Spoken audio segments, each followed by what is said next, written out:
Hello. Hmm.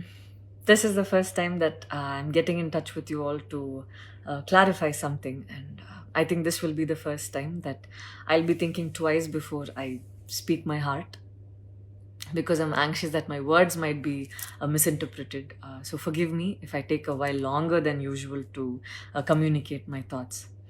Mm. And I'd like to do this in English.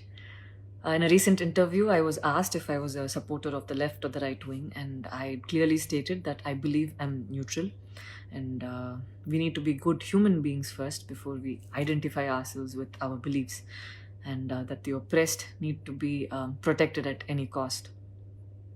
So, further into the interview, I went on to elaborate on how I look at things, and I had quoted two references which had a huge impact on me and which left me traumatized for days.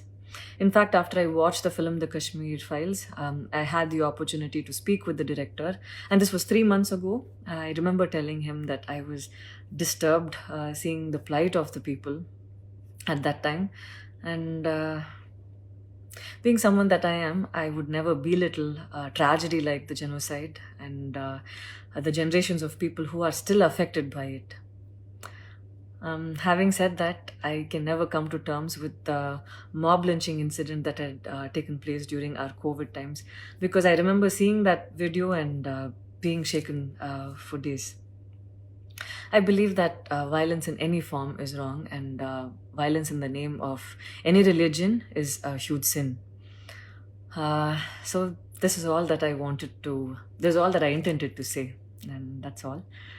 But it was very disturbing to see that many people online justified the mob lynching incident, and I don't think any of us have the right to take another person's life. Being a medical graduate, I believe that all lives are equal and all lives are important. And I I hope a day doesn't come when a child is born and he or she is scared of his or her identity. And I pray that we're not heading towards that at least. See, 14 years of my life, my school life, I remember every day going to school and chanting, all Indians are my brothers and sisters. I love my country and I'm proud of its rich and varied heritage. So maybe it went so deep into my head. And we as children would never differentiated each other based on culture or caste or religion.